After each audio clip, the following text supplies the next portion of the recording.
Pessoal, eu queria abrir hoje com esse bolsonarista, tá? Cristão, patriota e casado com delegada. Quem é o suspeito de matar o Gari? Suspeito nada, já tem a imagem. Mas enfim, esse excremento humano que ele fez é o típico resultado da política armamentista lá que o bolsonarismo queria espalhar. O próprio Bolsonaro disse naquela reunião ministerial em 2020 que queria todo mundo armado. Enfim, o armamento em massa da população é uma das bandeiras que essa família sempre levantou. E o resultado, para a única vez na vida que o Bolsonaro teve a oportunidade de usar a arma contra um bandido, óbvio, aconteceu o que já era esperado, porque o bandido tem sempre ali a vantagem de estar na iniciativa, tá? Ele tem a vantagem de ser o elemento surpresa, e aí aconteceu isso aqui. Marginais rendem em 1995, né? Marginais rendem Bolsonaro e levam a motocicleta e a própria arma, que foi usada para cometimentos de outros crimes, inclusive. Então vamos colocar aqui mais um caso típico do que aconteceria se a política de armamento generalizado fosse continuada, né, se o Bolsonaro tivesse, por exemplo, vencido a eleição de 2022. O suspeito, o empresário René Júnior, foi preso 8 horas depois do crime nesta academia no bairro Estoril. Saiu com o rosto coberto, sem algemas, dentro de uma viatura da Polícia Militar. O crime foi nesta rua, no bairro Vista Alegre, região oeste de BH. Testemunhas contaram para a polícia que uma equipe da limpeza urbana fazia a coleta de lixo no local quando tudo aconteceu. Segundo a motorista do caminhão de coleta, ela estava com o veículo parado quando disse para o motorista de um carro que estava no sentido contrário que ele poderia passar, pois teria espaço. Neste momento, o motorista do carro pegou uma arma, apontou para ela e disse que iria dar um tiro na cara dela. Logo em seguida, saiu do carro com uma arma e efetuou um disparo na direção de Laudemir de Souza Fernandes. O Gari chegou a ser levado para este hospital, na região do Barreiro, mas não resistiu. O corpo de Laudemir de Souza Fernandes está no IML. A perícia esteve no local e recolheu algumas provas, como imagens de circuito de segurança. E o caso está sendo investigado aqui, no Departamento de Homicídios da Polícia Civil. Laudemir de Souza Fernandes tinha 44 anos e há 9 trabalhava como Gari. O uniforme dele foi entregue à família, na porta do hospital. Um cara do bem, trabalhador, com a filha de 15 anos, trabalha todo dia, acorda 4 horas da manhã para ir trabalhar. Para um dia depois do Dia dos Pais acontecer um trem desse.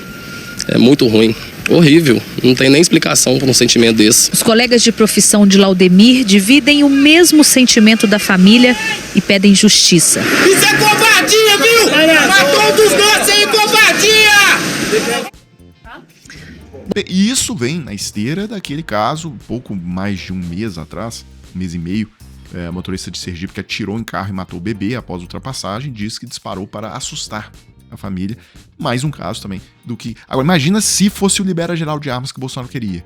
Isso aqui ia ser todos os dias. Eram quase 5 da manhã. Pai, mãe e 2 filhas retornavam para casa depois de uma festa junina na cidade de Areia Branca. Um desentendimento no trânsito levou à morte de uma menina que completaria 2 anos no dia 26 de junho.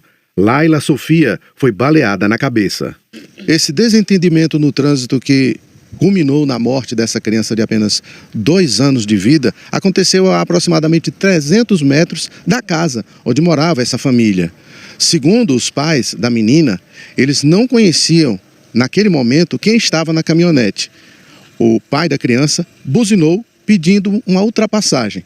O dono da caminhonete permitiu, mas começou a seguir essa família. Foi aí que aconteceu o disparo.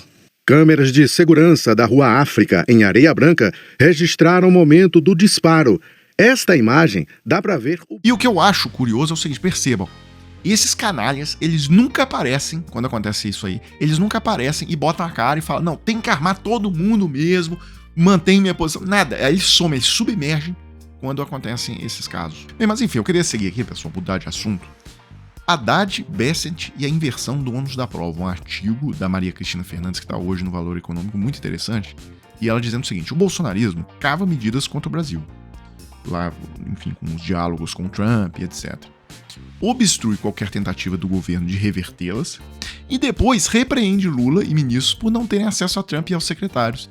É exatamente, ou seja, eles montam uma tocaia em que eles próprios obstruem ali os canais de contato com os Estados Unidos e depois falam assim, olha lá, ó, o governo não faz nada, o governo não está fazendo o suficiente para acabar com... É muita canalice. O pior é ver uma parte da mídia aí entrando nessa, faz o joguinho, coloca, como se fosse uma questão de ligar pro Trump. Ligar o quê? Essas ligações entre chefe de Estado, elas acontecem, já tem já foi tudo acertado, no fundo. Quando a ligação acontece, já tá tudo acertado. E aí a ligação é só mais ou o encontro presencial, tal, é só pra fazer a divulgação pra imprensa e tal. Então, assim, cada coisa absurda que a gente vê. E a Renata Lopretti tem sido um contraponto a isso. Realmente, falas muito precisas.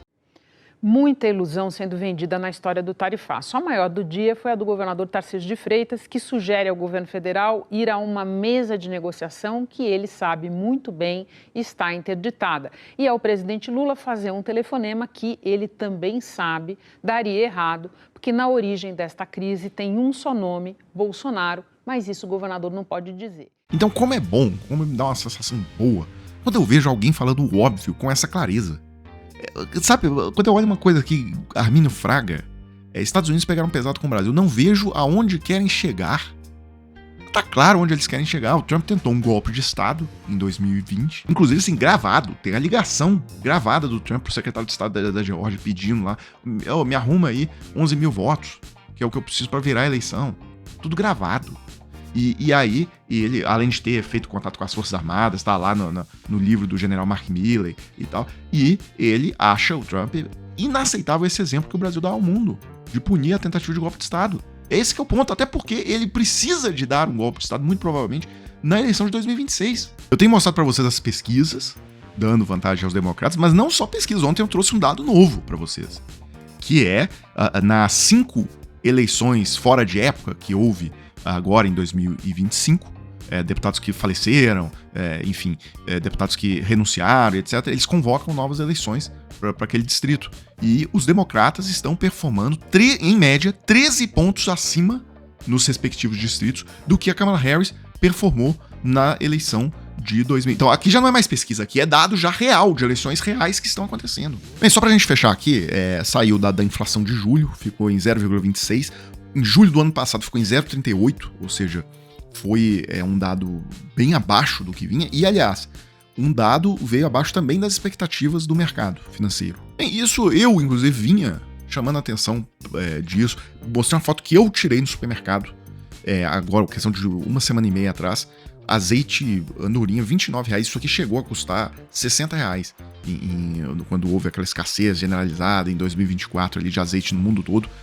E agora o preço, a queda de 50%. E outros itens também, que é a carne da Minerva, outro dia eu mostrei aqui, R$45 a picanha, o quilo, e de marcas tradicionais, né? E é uma tendência que vai se aprofundar, porque com essa, inibição da exportação, eles vão distribuir isso aqui no mercado interno, vai forçar os preços ainda mais para baixo.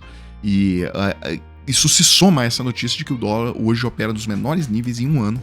Ou seja, caiu para R$ 5,39 e a Bolsa de Valores tem forte alta após os dados de inflação aqui no Brasil, nos Estados Unidos, etc. E uma última boa notícia é que o que eu vinha chamando de acordão corrupto, a imprensa batizou, pelo menos o Grupo Folha de São Paulo e a Globo batizaram de pacote da impunidade. Então tá aqui, pacote da impunidade quer fim do foro para blindar Congresso de investigações. Então é aquele acordo entre o PL e o Centrão, tá? E 4 pontos que fragilizam as investigações. Deputados só serão investigados se, mediante maioria em votação, a Câmara aceitar. Mesma coisa no Senado. A polícia só poderá realizar operações nas dependências do Congresso com aval da Câmara ou do Senado, ou seja, isso inclusive o Senado e a Câmara podem virar um ponto de tráfico de drogas. Aliás, não só tráfico de drogas, né? Pode se tornar realmente, porque se torna um lugar inviolável. E inclusive para ter a batida policial, seria o único lugar do país que o judiciário não alcançaria. Você precisaria avisar os próprios deputados, olha, vai ter uma batida aí. Então se tornaria ali realmente um reduto do crime. 3. Ficará proibida a prisão de deputados e senadores, exceto em flagrante de crime inafiançável. E 4. O Supremo Tribunal Federal deixará de cuidar dos inquéritos contra os parlamentares. Isso aqui é para eles poderem ver se conseguem manipular lá na primeira instância, no estado deles ali, os processos.